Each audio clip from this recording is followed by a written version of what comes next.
Okay, good night, everyone. Welcome to our Center for Humanist Studies of the Americas Reading Club presentation. I introduce Mali, Kentucky tonight with Arabia. Welcome, Mali. Good evening, everyone, and thank you so much for joining us. We are going to be going over, oh, wait a minute, when I don't see the screen, your screen.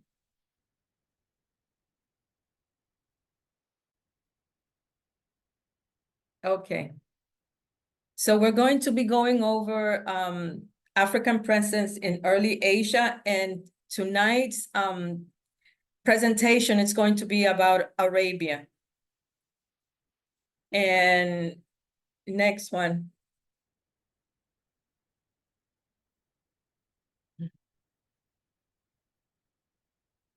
Next. Okay, so today we're going to be looking at the Sankofa principle because it fits right into the topic that we're going to be looking at today. And we're also going to be seeing early African migration, Arabia Felix, Africans in early Arabia, the Omens and the Sabean people. We're going to be looking over at the Awwan, I'm sorry, but I don't speak that language. So, and then the temple Almaqah, and the Marib Dam. We're also going to be looking at the Colosal Africoid head near Medina, and the fall of Saba, major monuments in South Arabia, Africans in early Asia, 19th century perspectives, and then we're going to go over the Oromo people. Next.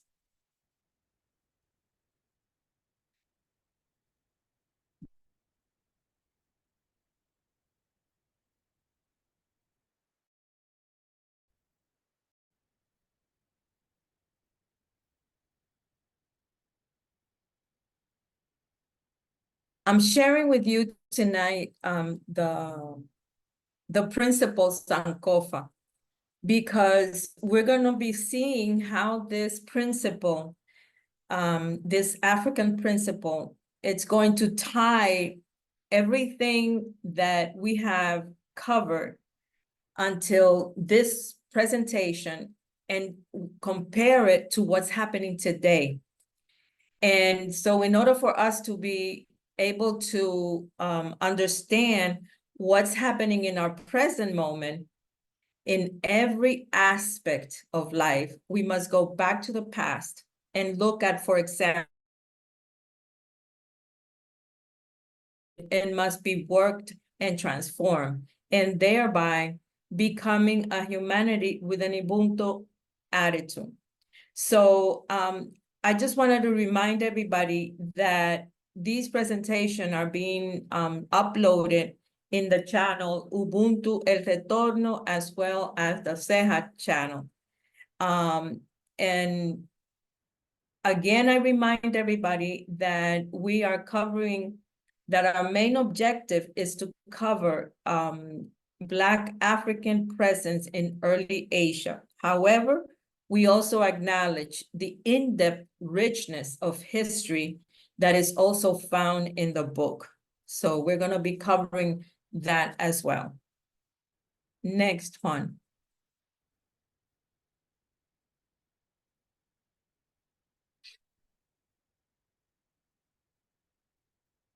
We're going to go over some insights on what we have covered to be able to expand and understanding of what's to come, what we're going to be covering specifically today, what we're going to be covering.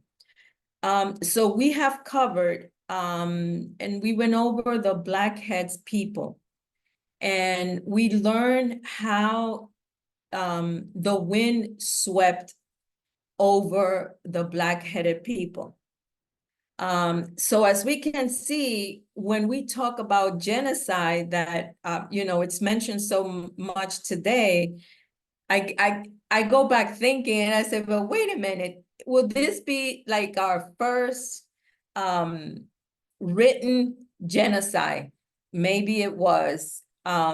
Also, the first written appearance of the Boers of the Caucasus Mountains, the Semites and the Indo-Europeans that became the Assyrians, whose main contribution was to elevate warfare to exact science and preserve religious records, which is a war strategy. And we're going to see that so much today.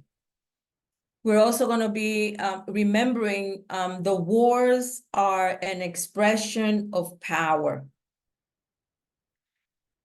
So pretty much I'm bringing to the moment of this presentation that has to do with Arabia, some of the issues that are continuing to happen during that time.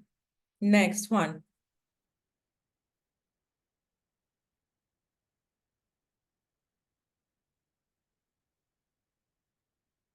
One.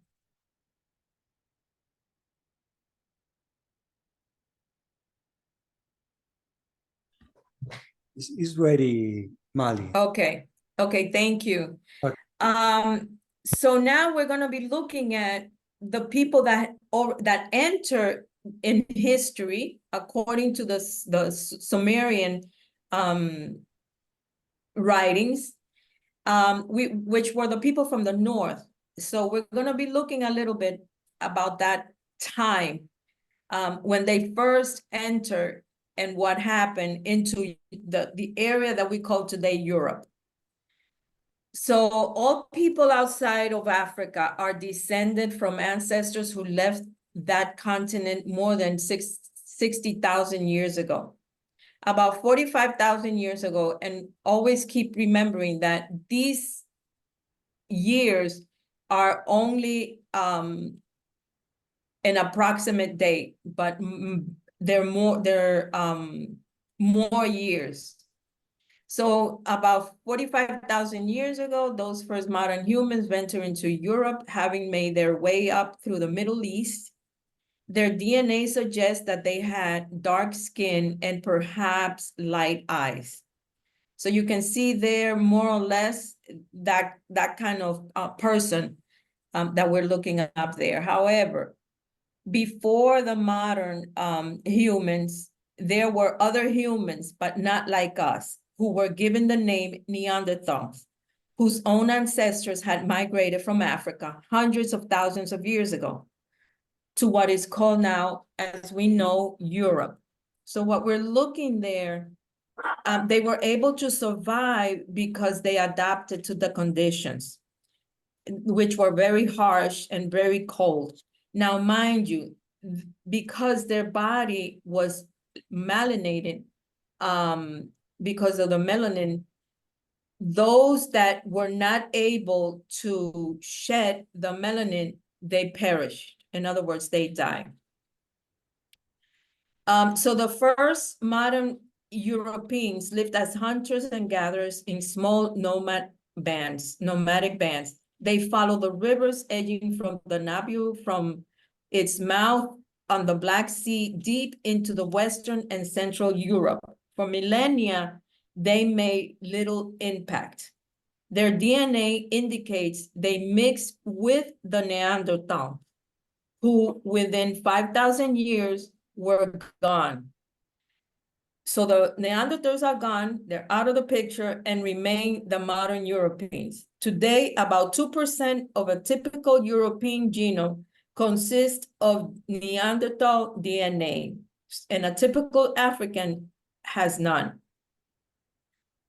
And the reason why the African has none, because remember, this is part of the evolution. So the Africans, because they were in the sun, and the Neanderthal were in the harsh cold, there's a difference. So that's the difference between what was going on with them at that time.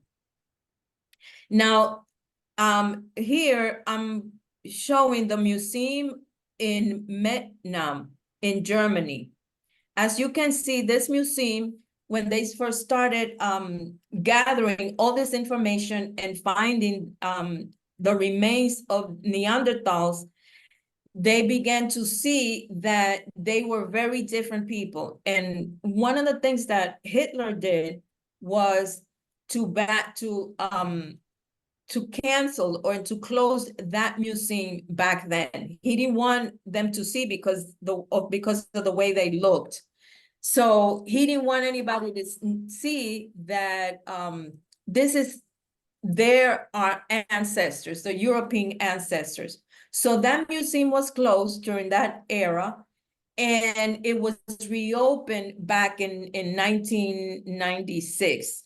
Okay, so if you want, you can, there's a lot of information in the internet, so you can also look into that. So more or less to give us an understanding of what was going on during the time that we will be covering today in Arabia, I suggest that you could go back again to our previous presentation so that you can more or less have a better understanding of what was happening during that time. Next one.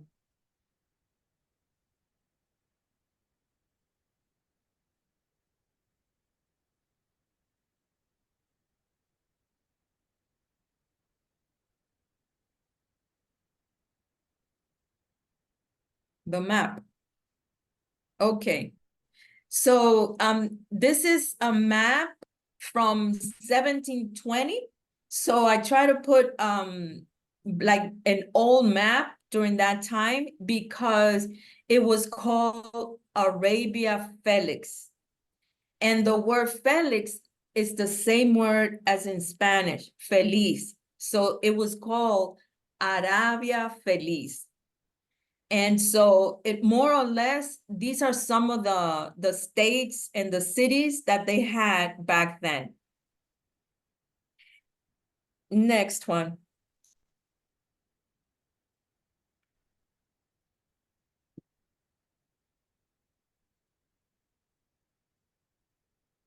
In this map here, we see that Alexander okay, so this is the new map so that you can see more or less what we're going to be covering. And also we can see some of the words in Spanish that are the same in Spanish and Arabic. So later on we can see why it is. So when Europe was invaded by the Moors, the late Moors, there were two migration or two invasion per se. But the last one by the Moors, they went through what we call now Spain. So they migrated through that area. And so that's why you see that the Spanish language, it's very almost the same as in Arabic. We didn't know that. If you didn't know that, well, now you know. There's more words, you can look them up, but I just try to mention some of the words. For example, aceite, that's oil, azúcar, algodón, which is cotton, café, coffee, albahaca, which is basil. So as you can see, they have, it's like almost the same language. Okay. Now, what I wanted to mention something here about Alexander the Great. So during the time of Alexander the Great, he intended to build a capital in an island in the Arabian Gulf. And the reason why I'm mentioning this is because you're going to see what was happening during that time and the importance of the sea. So he was trying to build a city in the island in the Arabian Gulf, enabling him to control the trade of the region and extend his empire. So we're going to be looking at the importance of having control of the sea, and which also increases whoever has the sea, it increases the empire.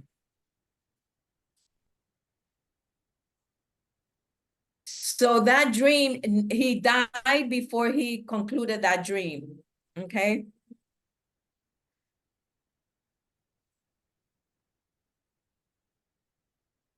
Okay, next one.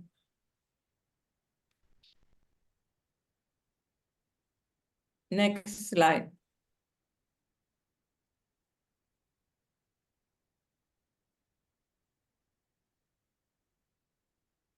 We're gonna be looking at the south.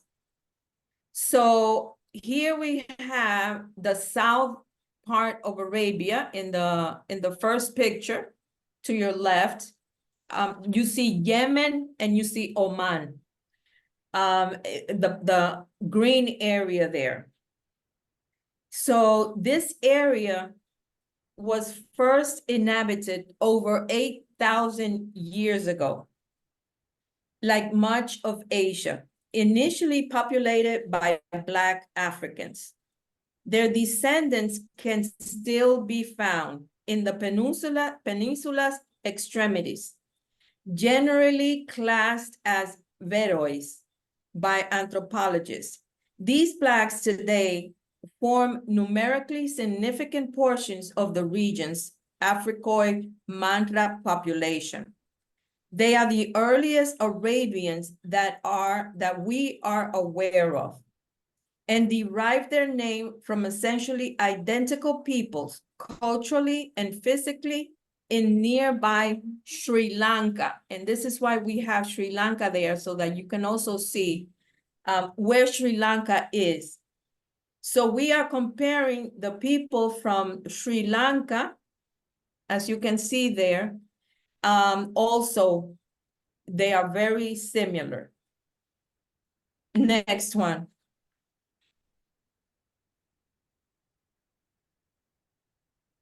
Okay, so we have the Bedois here, as you can see there up in the left side. If you see India, so like Sri Lanka also, more or less so that you can see their phenotype.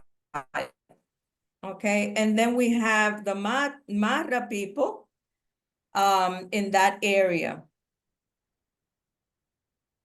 So when we speak of Arabia, the Arabian civilization, and particularly so in the pre-Islamic phase, we speak most prominently of the peninsula southwestern regions. That means Yemen and Oman.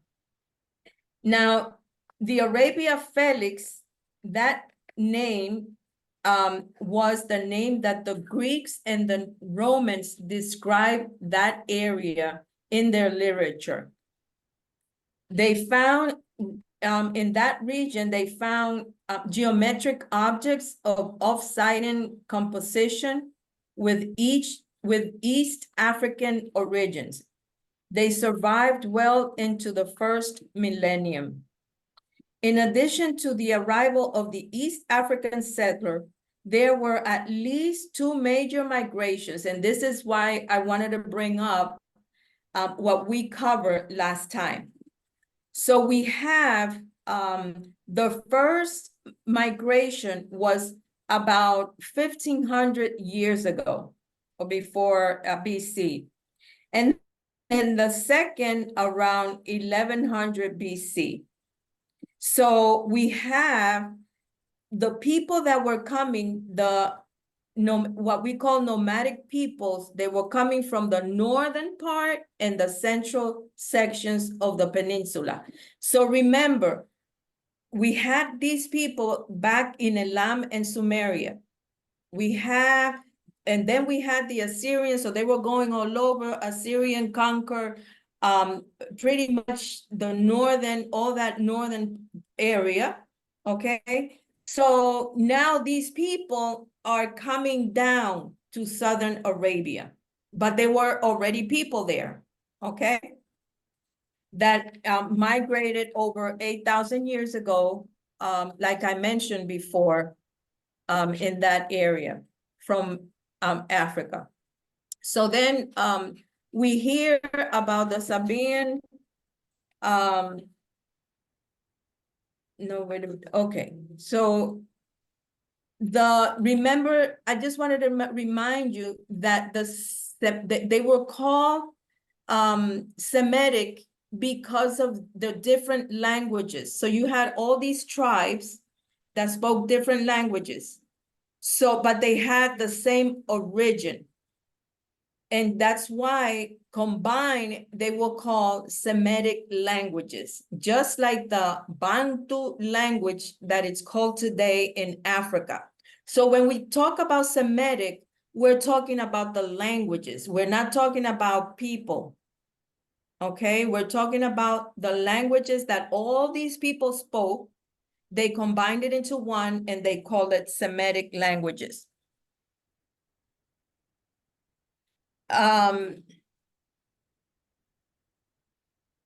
So they said that the next slide one, please.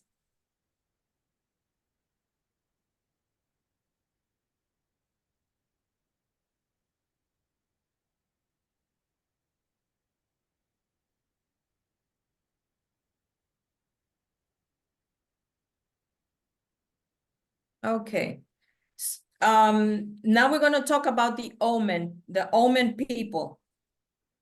The non-Mediterranean Bedouins live as minority in parts of southern Yemen and western Aden protectorate. In the Hadramaut, they become numerically important, while still further west, they are the chief factor in the tribes of Mantra land. So remember, we were talking about Mantra before. So these are the people that are basically now covering that area. So according to the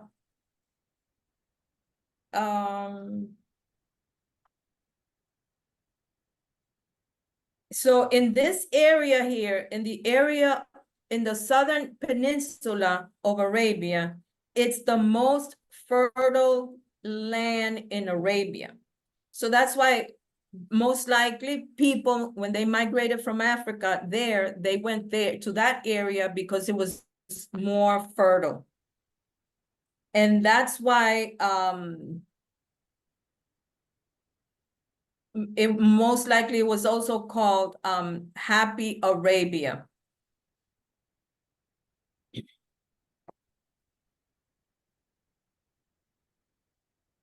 So the consequences of all these people moving down, meaning the Semitic, the nomads that spoke Semitic languages, as they moved down during that time, the first migration 1,500 years ago and the second migration 11,000 years ago,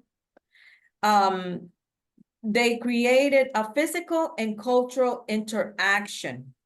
And this interaction was the result of the Sabean culture, or more precisely, the Sabean civilization.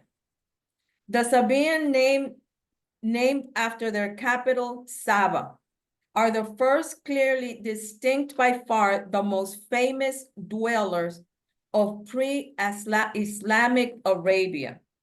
We first hear of the Sabeans wait a minute. So here we see that for more than 500 years, a remote tribe has lived suspended on a cliff side in the mountains of Oman, called Green Mountain.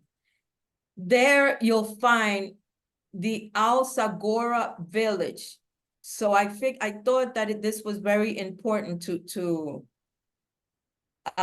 for you to see also who these people were. And also they had like really modern cities because they had aqueducts back in those days. Next, Juan.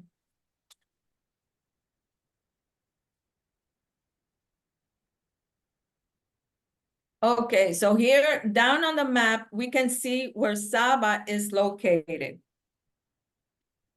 And so we hear about the Sabean in the 10th century because through the fabled exploits of a semi-legendary queen known as Bilqis in the Quran, Makeda in the Ethiopia's Kebra or the Glory of Kings, and the biblical queen of Sheba. Each of these documents provide a relatively clear picture of a highly developed and prosperous state, marked by the pronounced general status of women.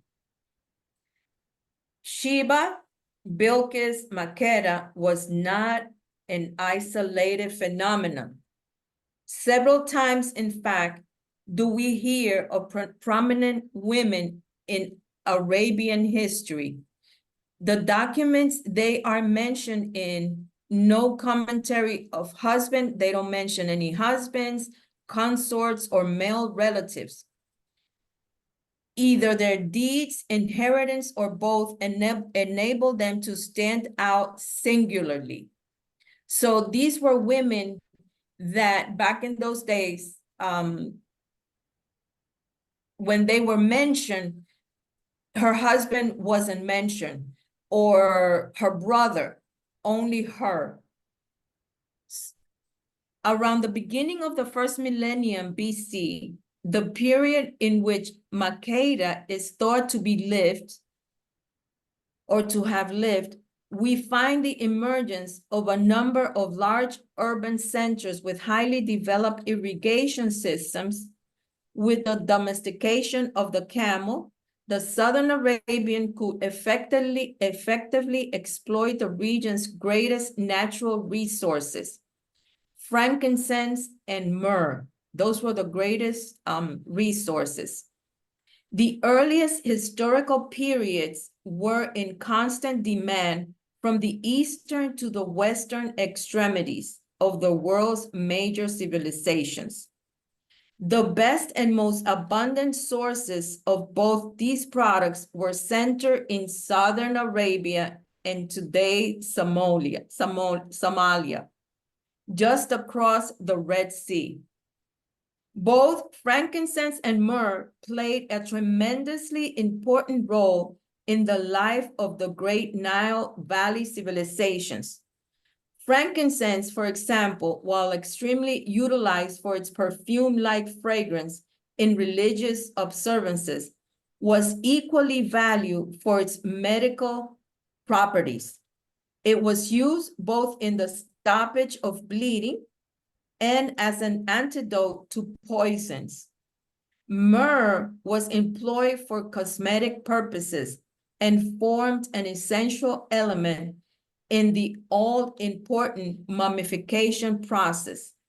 So they used myrrh for mummification. So that was, you can see how old the use of myrrh was.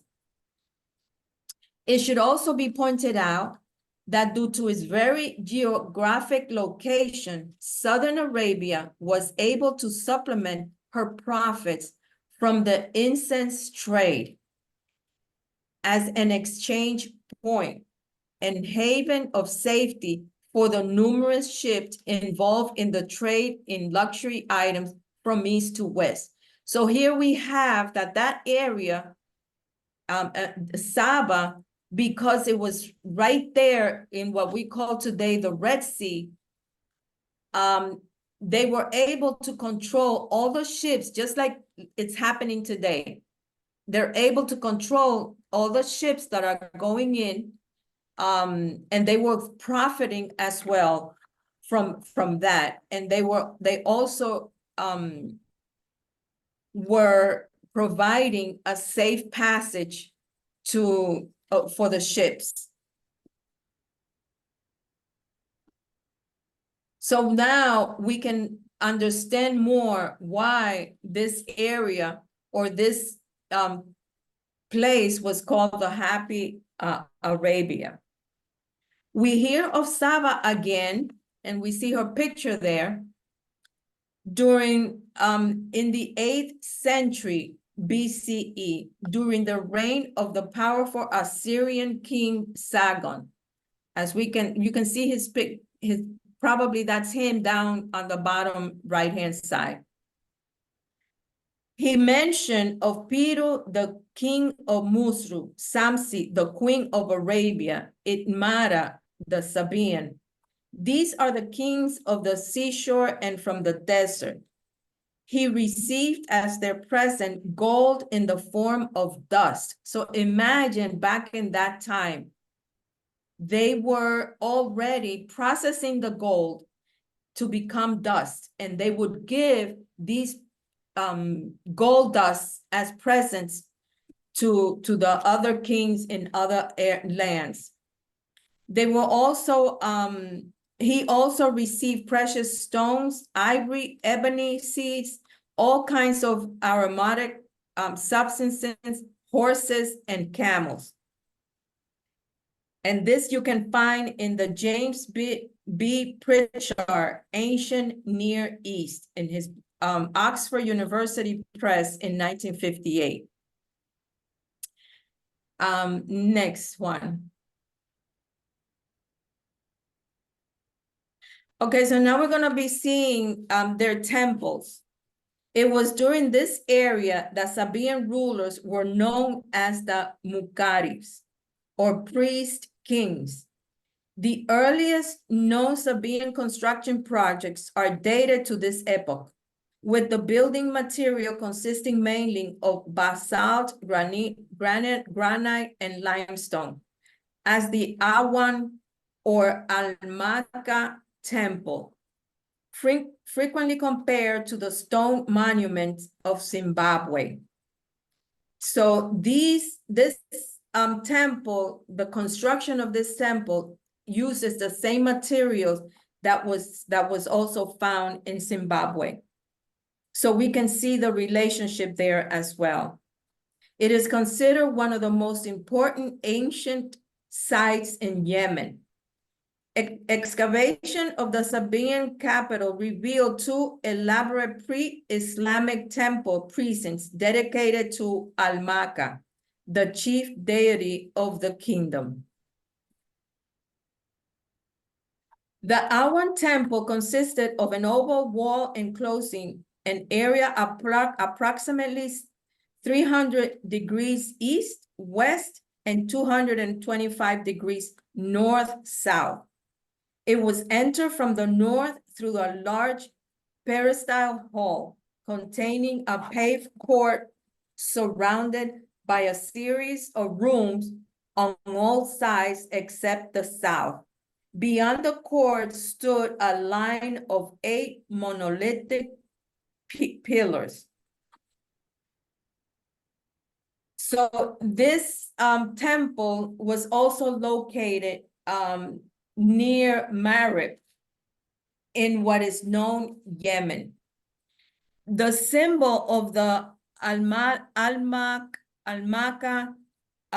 was the head bull, is the symbol of the moon god Almaqah.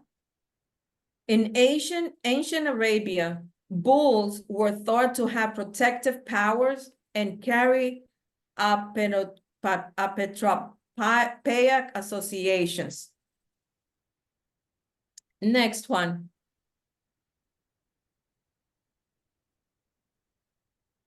Okay, so now we're going to be going and see the Marib Dam. So the Marib Dam was close to the temple that we just saw.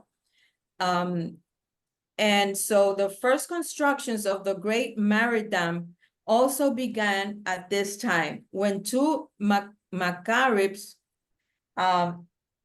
Samu Hualai Jana and Jinti Amara Bayan. Sorry if I butcher those names. They cut deep into the water courses through the solid rock at the south end of the site. The Marib Dam, traditionally believed to have been conceived by Lockman, the great sage of Arabia, was Saba's greatest technical achievement. and serve its builders and their descendants for more than 1,000 years. Both sides slope sharply upward, with the upstream side fortified by small pebbles established in mortar. The dam was rebuilt several times by piling more earth and stone onto the existing structure. The reason, of course, was because of when the waters became very strong, then the dam would get destroyed.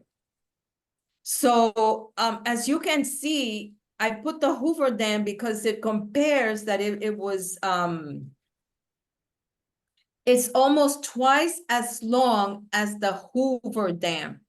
So the Hoover Dam in the United States, that it's a modern construction. We can see that back in those days, more than 1,000 years ago, they were already building these kind of constructions.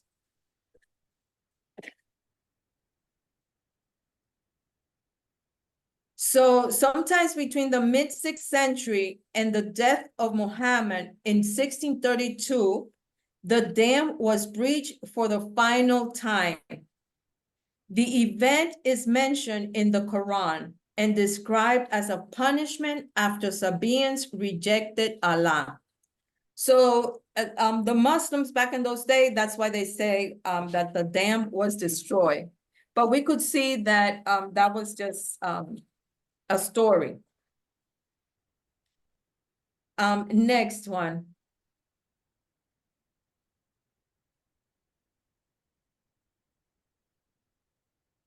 So as we continue with the Sabean in this and around this time, we're going to be talking about the Axum kingdom. So we see Axum there in the side of Africa, in the orange little that's in orange.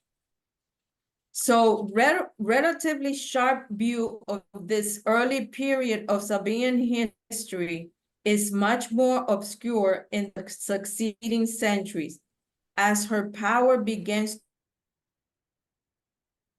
this period and perhaps even earlier. Evidence of South Arabian settlement was found in Ethiopia Tigray province. The resulting commingling of Ethiopian and South Arabian cultures produced the soon-to-be powerful African kingdom of Axum. The earliest Ethiopian alphabet is of South Arabia type in that area. And the Axumite script is apparently a derivative of Sabean.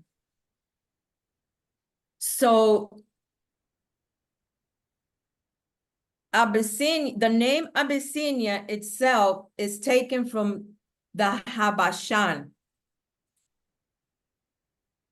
So as you can see, the Habashan is the one in orange there on the other side, where it's below Saba.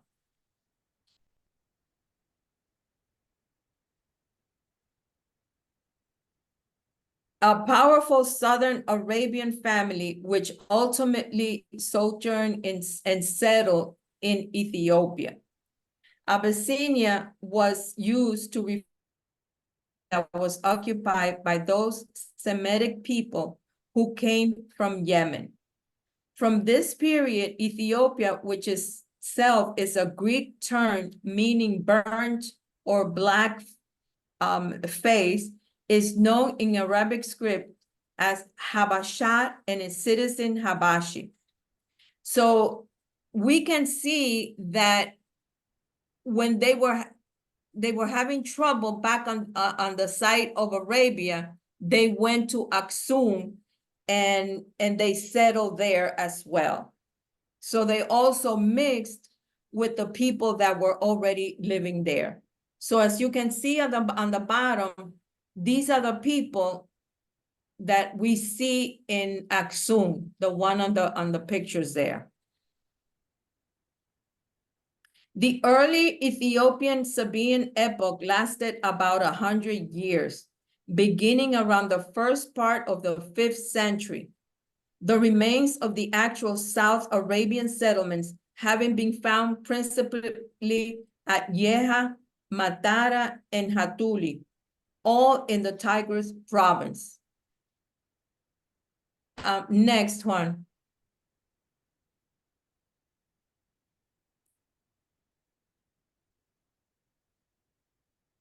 Okay, so we're going to be looking at some of the history of this Colosal Africoid head near Medina in Saudi Arabia.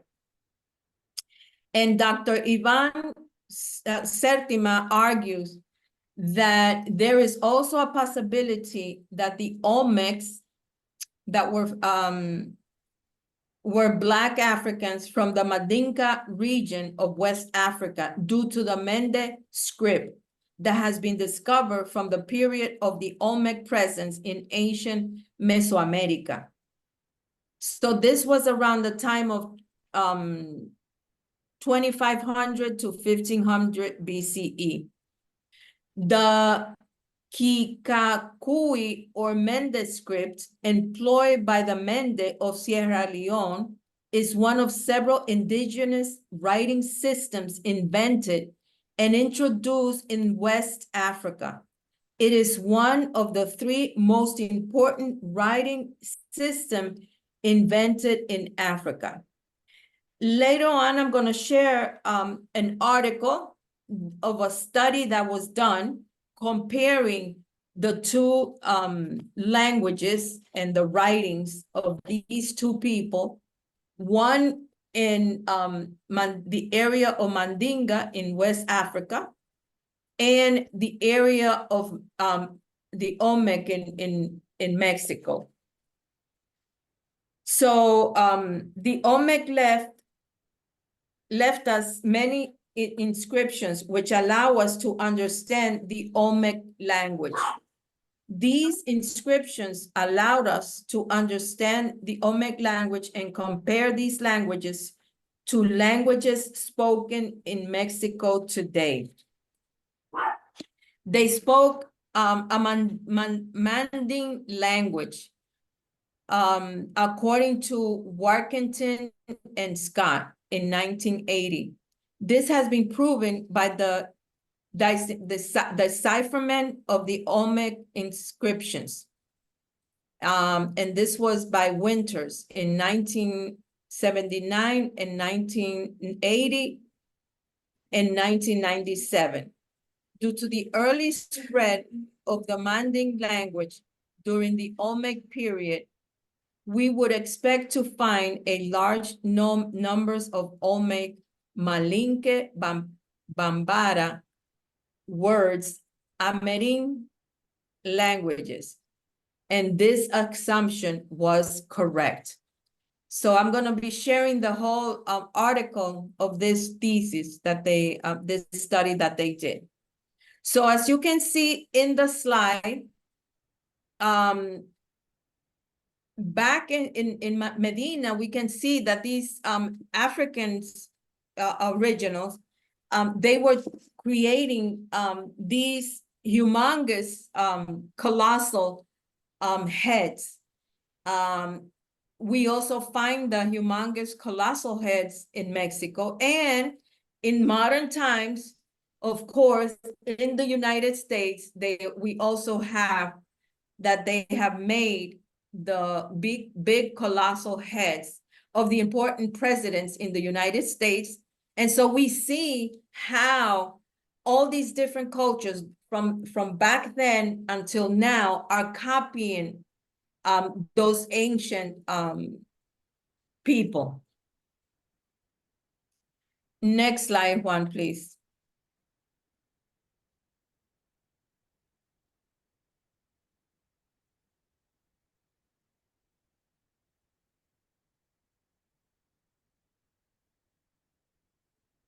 Okay, so now we're gonna see the fall of Saba. So fast forward, we're gonna be going also to in number 1, I divided the slide in little sections. So in section number 1, which is the map on the left-hand side on the top, we have the Axum kingdom, we have the Himyar kingdom, the Kataban and Hadramaut, we have Saba. So we have all these already kingdoms that have been developing, okay? So we can have a better understanding of what's happening later on. And also the time around the era. So let's look first at number 1. So this was around 60 before current era. So as the scepter of South Arabian supremacy passed from Saba's hands, and also Ma'in, an early rival of Saba, and apparently governed by a grand council, Kataban. So we can see Kataban there on the map, on the blue map. Another regional state emerged as the area's foremost power. Timma, we see there also in the blue little map, which the capital, one of the more archaeological explored sites in South Arabia. So that area there in Timma, it's the most explored area. And it was Kataban's capital.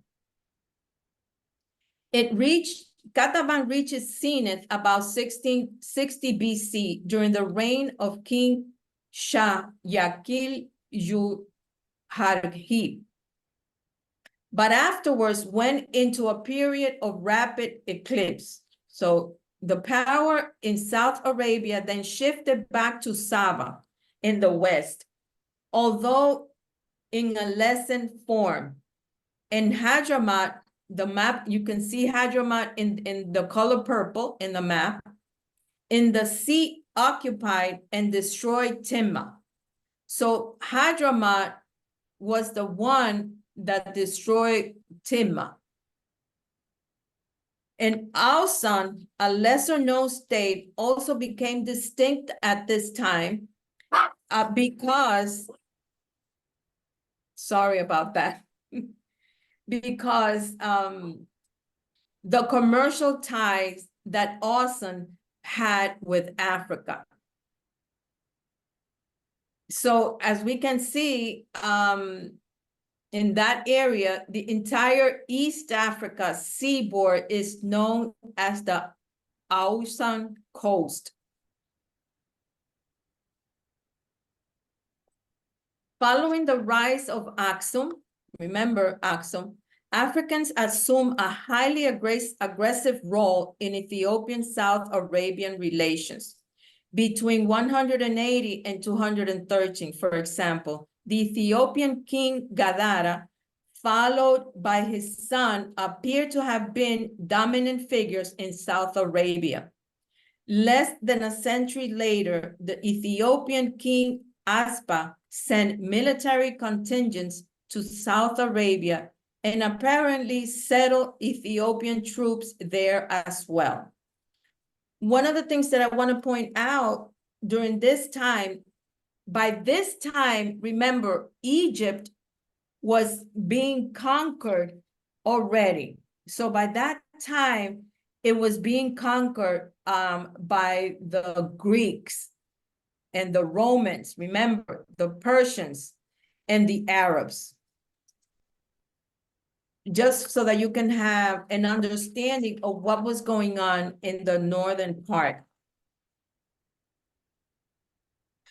So once again, Saba was again occupied by Ethiopia in 335 to 330. The effects of this occupation were perhaps longer lasting than those preceding it, in that this one firmly implanted Christianity on South Arabian soil, with the Sabean rulers themselves adapting the faith.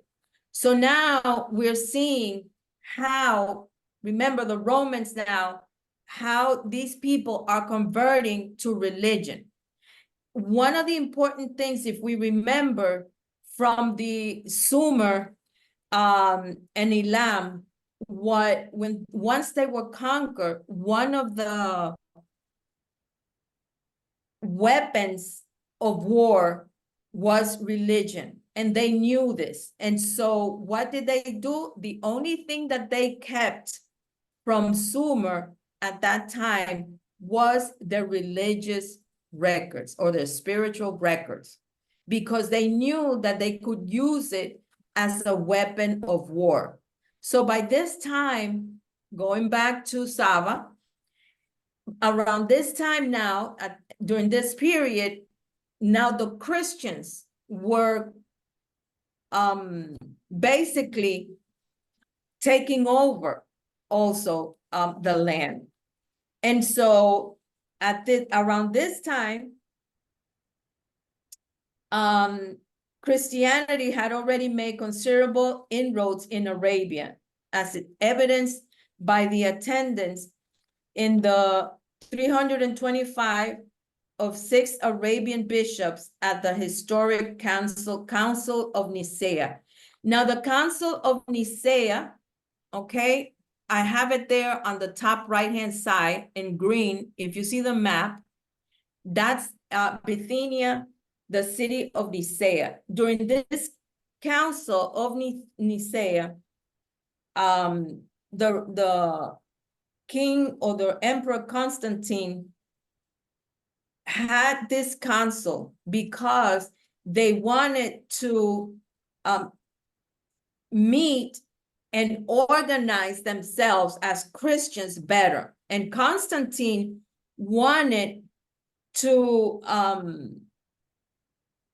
make sure that Christianity, so because he was in power, he was the emperor, he wanted to make Christianity the main religion, because if you have the area, the land, and you have the religion, you can better control the people. So this was through, you can control the people through military and religion. So he was quite aware of this. And so during this Council of Nicea, this is what was happening during that time. So we can see also that because now the Southern Arabian, these kings were being converted into Christianity, all the wealth that they were getting from the sea, from the transportation or the navigation of the ships, etc., they began to reduce their wealth because most of that was going to the Christian or the Catholic Church. So their wealth began to be reduced at this time as well. So this is how we go and say, whoever controls the sea, as we see today, controls the wealth or the world's wealth. And also, listen to this, who controls your concept of God has a weapon more powerful than any other physical weapon. So they knew this all the way back from the time of Sumer. Remember, when they began to fight and they began all those wars back in, and they became the Assyrians, and they dethroned, and Sumer was declined and it was vanished, and they became the Assyrian, etc. And so did Elam. What was one of the weapons that they kept? Religion. So in the number 2, below, we, after a brief resurgence of the Sabean power under the leadership of Malik Karib Shudas in South Arabia, which in addition to its Christian population had attracted large numbers of Jews. So now that southern part, the Jews that were in the northern, because remember, they're coming all the way from Sumer. They were in Egypt, then they went to Sumer, etc. So now they're all in that northern part of Arabia. So now they're coming down to southern Arabia. So when they came down to southern Arabia, they witnessed an increasingly antagonist relationship between the two religions. So now we're starting to see the conflicts between religions and their adherents, soon resulting in a violent period of Christian persecutions and church burnings by the Jews. So we are seeing now what's happening in the wars. Now they are combining the different religions to make war. And you can see at this time in the south of Arabia, the Christians were being persecuted by the Jews. And the Jews were burning their churches and they were assaulted by the Jews. So they were martyrdom. And so this action created an immediate, provoked an immediate response in Ethiopia, going back to the Axum kingdom. Then headed by King Ela Abesha, that we see on your left-hand side on number 2, known as a formidable advocate of Christian enlightenment. So when the news reached him that the Christians in southern Arabia were being attacked, then they started to do something. So we go back up to the number 3 on the slide. So this time it's around 524 CE, okay, when this is happening already. So in the Byzantine or Eastern Roman Empire, they created a coalition composed of this Eastern Roman Empire, Southern Arabian Christian refugees, and the Kingdom of Axum. They organized for the specific purposes of invading South Arabia and dethroning its ruling class. So they went in and they fought, and according to the writings, the king supposedly that was governing was dethroned. So tension between Axum and Sigmar reached a climate. So now we're going to see this area in number, let's see, yeah, in number 4, yes. It seems that the conflict escalated from what had been, in one account, a trade dispute. And by then, Yusuf massacred the entire Ethiopian population of the port of Mocha and Safar. So you see there on the bottom right-hand side, you see Mocha and Safar. So by this time, the king had converted to Judaism, and so he killed all the people in Mocha and Safar. And this information is found on the book of the Himyrates. Okay. So after 7 months, El Abesha returned to Africa and leaving behind him a joint government of South Arabian nobility and Ethiopian military.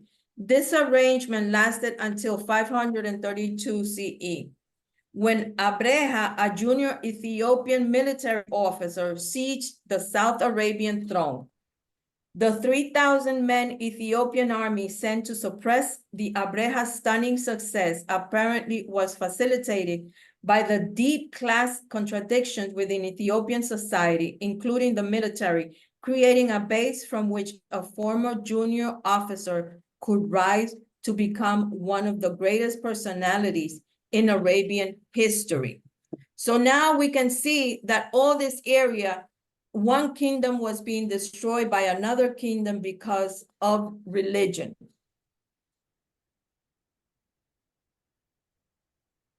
No, next one.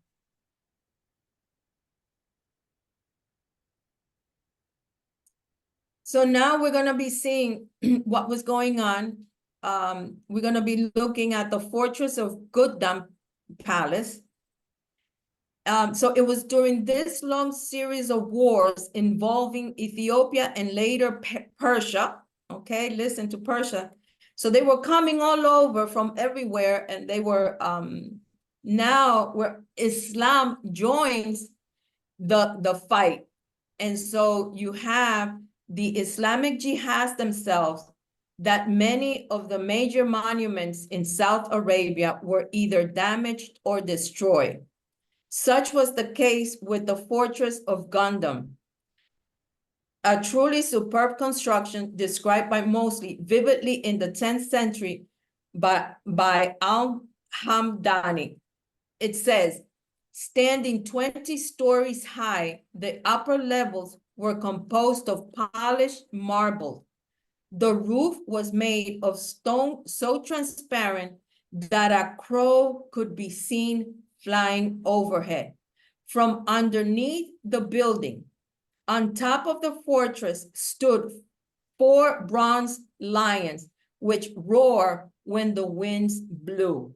So imagine how beautiful and how extravagant was this building.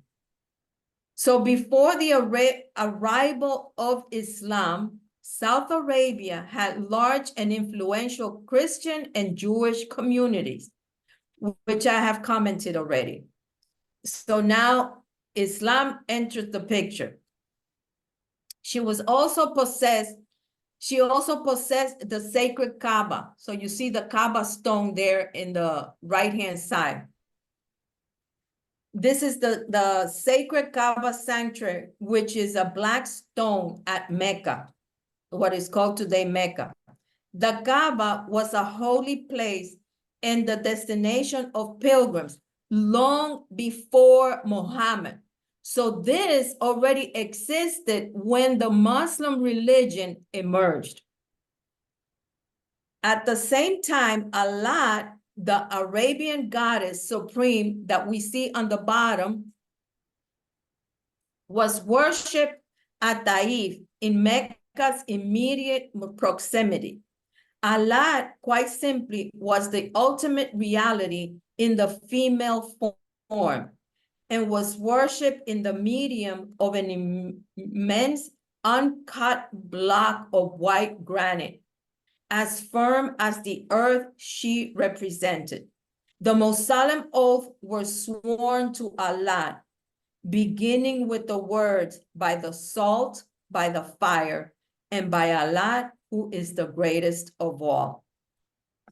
So Allah in Greek was Athena, in Roman was Minerva, and in Kemet was Net. So it was in this rich tradition of that where Muhammad was born, who was supposed to unite the whole Arabia with the seeds of Islam were already ripe in Africa, and Black people were instrumental in its nurturing. So the Black Bilal was such a pivotal figure in the development of Islam. that he was being referred to as the third of the faith. Many of the earliest converts of Islam were African, and a number of Muslim faithful sought refuge in Ethiopia because of initial Arabian hostility. Next one. So now we're going to be looking at the 19th century perspective. Now, in the 19th century, we're going to be looking at what they were saying according to the studies that they were gathering in the 19th century, and what they were saying about all these areas that we are talking about. So,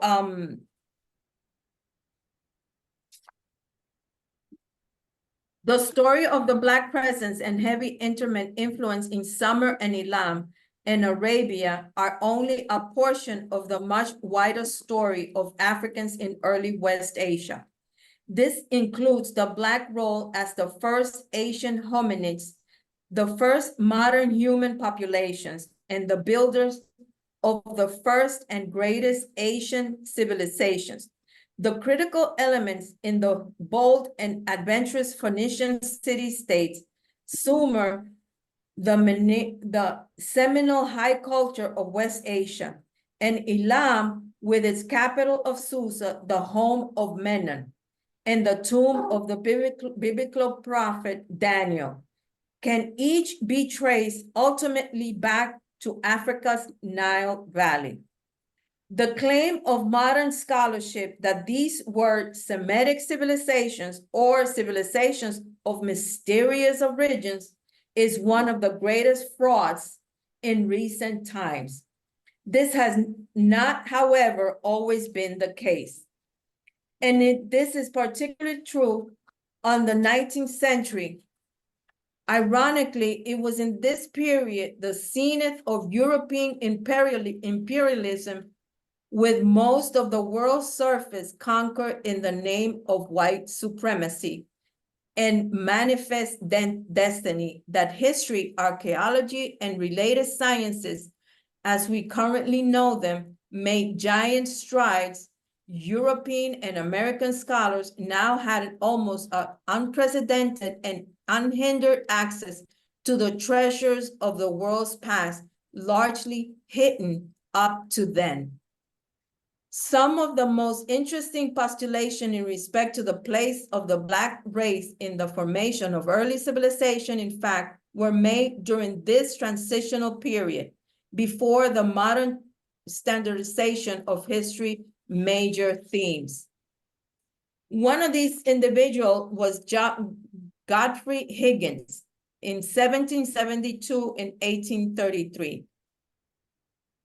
Through the publication of the Celtic Druids in 1821 and much more massive work, Anacalypsis, published in 1836, Higgins was also to show an initial and all-pervasive Black presence and influence upon early Asia's major civilizations. His numerous references to the Black Buddhas of India, the Black god Krishna, and the Black Mettmann, along with many others, established Higgins as basic reading material for students searching out the story of the Black presence in Asia antiquity. Higgins was convinced, along with many others, that mankind itself, of which the Black races was the first representative, owed its origins to Asia, and specifically India rather than Africa. The ugly face of racism can also, unfortunately, be found in Higgins' work. For while he blatantly argued that the Black man was the original man, he was equally emphatic in his insistence that while first he had subsequently become obsolete and utterly incapable of competing with newer and more evolved races. So he cited in these exact words, "Now, I suppose that the man was originally a Negro, and that he improved as years advanced, and he traveled westward, gradually changing from the jet black of India through all the intermediate shades of Syria, Italy, France, to the fair white and red of the maid of Holland and Britain, of the burning sands and under the scorching sun of Africa. He would probably stand still if he did not went back. So in other words, he's saying that the Black people, instead of modernizing, they were back and were completely uncivilized. But the latter is most likely to have happened, he says. And accordingly, we find him an unimproved Negro, mean in understanding and Black in color. So what could be more explicit about his bias? Another writer was Francois Lenormand. Was a French archaeologist in 1837 and 1883, and a member of the Academic of Inscriptions and Belles Lettres. Lenormand was a very bright fellow who, at the young age of 14, published a major paper on Greek inscriptions at Memphis. In the 1969 publication volume of the Ancient History of the East, Lenormand asserts an influential Kushite presence in early West Asia. And he read, of these two great nations who constituted the mass of the population of Chaldea, remember Sumer, one was of the race of Ham and the Kushite branch. The presence of Kushites in Chaldea and Babylonia is attested by the Bible, by Besorsus, and by the universal testimony of antiquity. In this state, the first regularly organized government in the world, the preponderance and dominion among the various tribes belong at first to the Hamites of the Kushite race. So in volume 2 of Ancient History of the East, which appeared in 1871, Lenormand continued his established theme with the early Canaanites and ultimately the Phoenicians. In another section, the Southern Arabians, the following statements are typically of Lenormand. He says, the Phoenicians, as we read in the 10th chapter of Genesis, as they themselves asserted as their descendants informed St. Augustine, belonged to the race of Canaan, who were, according to the biblical tradition, of the posterity of Ham. They were but a branch, however, not the whole of the race, a branch among the most celebrated and the most permanent. In this book, we shall speak specially of the Phoenicians, because they, along of their race, play an important part in history. But first of all, by way of introduction, we must say a few words about the Canaanites in general, on their origin and their migrations, up to the time when the Sidonians or Phoenicians separated themselves from the other nations sprung from the same source and organized themselves into distinct communities. The Canaanites in Arabia at first lived in near Kushite, their brethren in race, and of the banks of the Arabian Sea of the Persian Gulf.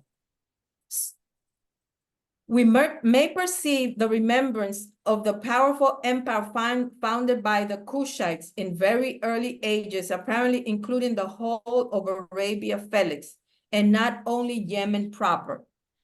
Circumcision established in Yemen from remotest antiquity and several other pagan usages still practiced in our days appear to be of Kushite origin.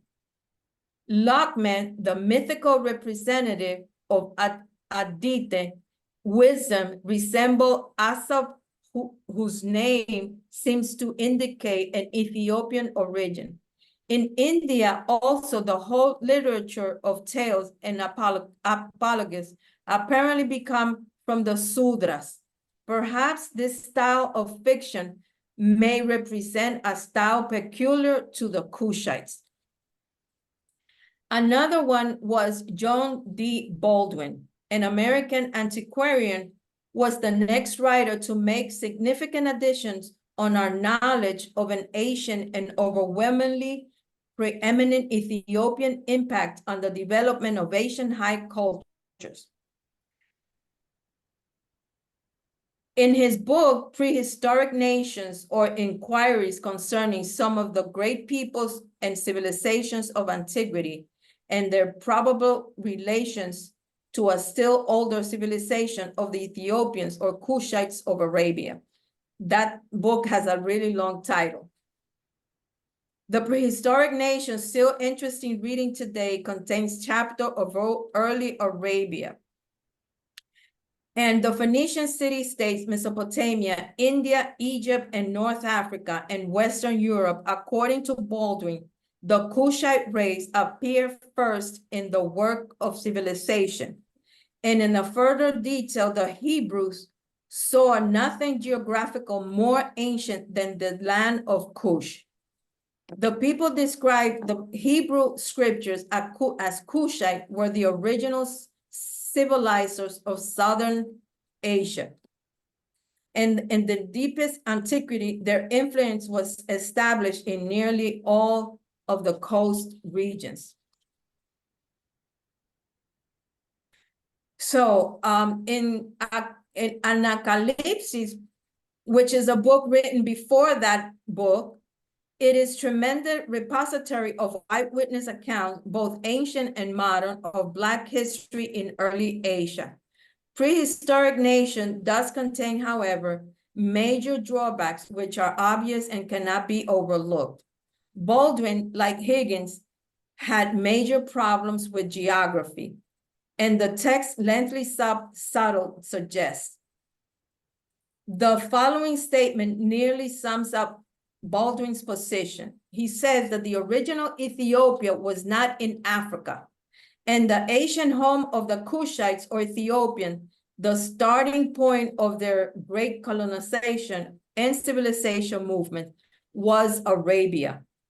At that time, Arabia was the exalted and wonderful Ethiopia of all tradition. The center and light of what is Western Asia was known as civilized world. So in other words, he's saying that the Ethiopians were the Arabian people.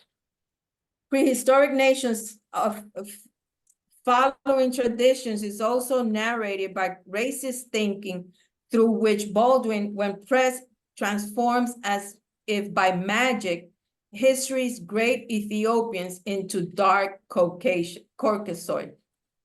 So in modern times, it was commonly being assumed without proper inquiry that the Ethiopians were, of course, Africans.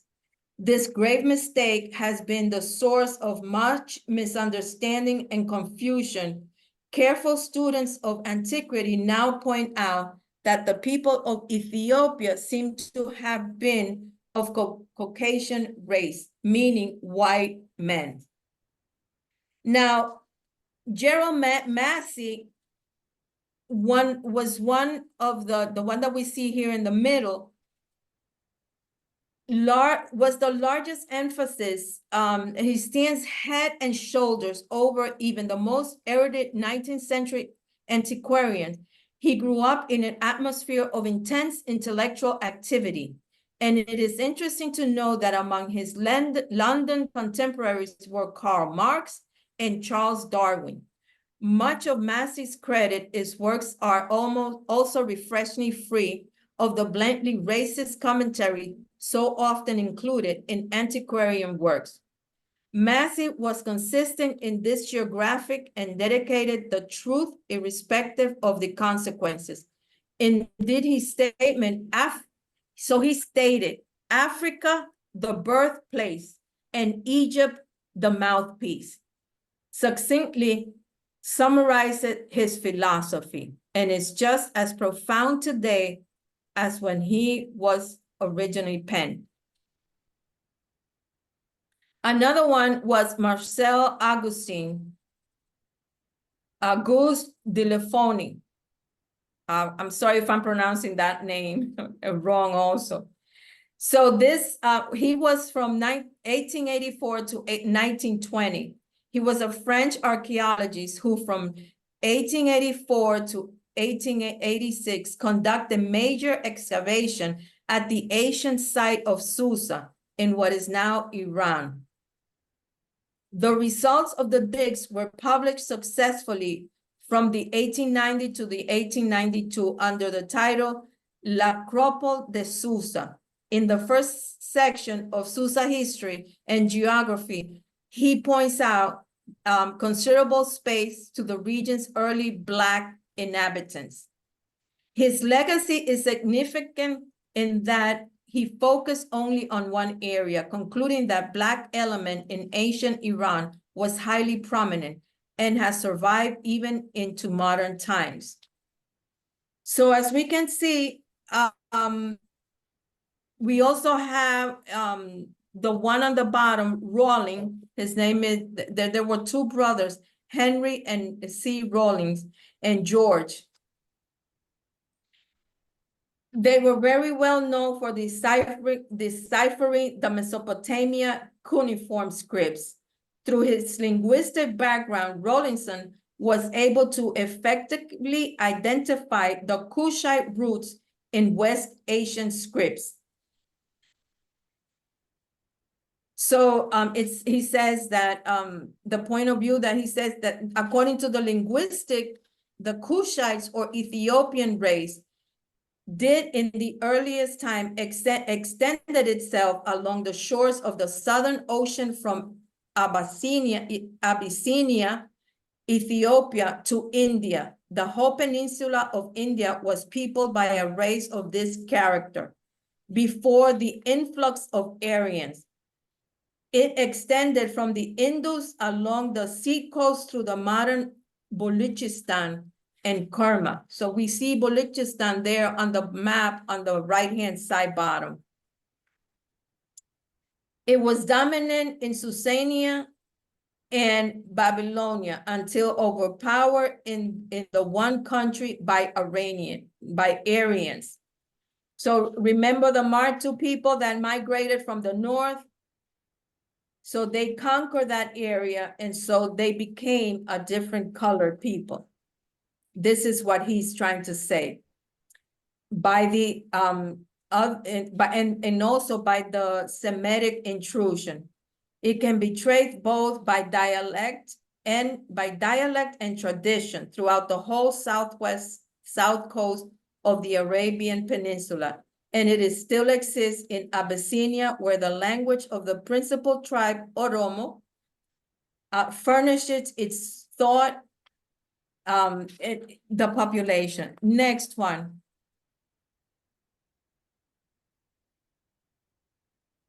So these are in Abyssinia, the Oromo people that he was talking about, and in Abyssinia or Ethiopia. So as you can see, they're all more or less, at least they have the Black skin color. And so George Rawlinson merely echoed his brother's assessment on the Asiatic Ethiopians, utilizing biblical references. So his brother utilized the Bible as the primary evidence. And he says in his Origins of Nations, published in 1912, he says, Rawlings' service traces the genealogies of the races of men with special emphasis on the Black or Hamitic race. His conclusions: the author of Genesis unites together as members of the same ethnic family, the Egyptians, the Ethiopians, the Southern Arabians, and the primitive inhabitants of Babylon. So as you can see, George Rawlings sums it up using the Bible. and says that they're all the same ethnic group. The Egyptians, Ethiopians, Arabians, the primitive Babylonians were all the same group. Next, Juan. So I'm going to leave you. I know it was a lot, but I'm going to leave you with this understanding. As you can see, understanding what went on back then, going back into history. In this case, the current occurrences, for example, politics, culture, behaviors, wars, etc. If we go back in history and we see all these, what was going on back then, we can relate and understand what is going on if we understand history. So your understanding of politics is directly related to your understanding of history, according to Michael Inhoptet. I added the red letters, but Sankofa, the principal Sankofa, sums it up. In order for us to understand what's going on today, we need to go back into our past. We need to go back into our history. And today, more than ever, if we want to understand what's happening, if we don't know what's been happening in the past that we see that is still happening today, the same thing, nothing has changed. So what Sankofa tells us is that now that we know the truth and we know our past, we have to do something in order to change, to have a different future. Okay, so I leave you with that, and I'm sorry, but it was a lot of history, but I wanted to share this so that we could better understand what is happening today. Nothing has changed. This has been going on for more than 2,000 years, and governments just keep on recycling the same things over and over and over. Nothing basically has changed. The next reading is the Indus and India, Ethiopia's eastern bastions. So that would be the next readings. So thank you so much for your patience. Thank you so much for, I don't know if you have any questions. I know it was a bit long and extended, but it's a lot of information. But I think if we leave some things out, I mean, I don't even know what to say, but at least it's out there so that we can't say that we don't know our history and understand what's happening today.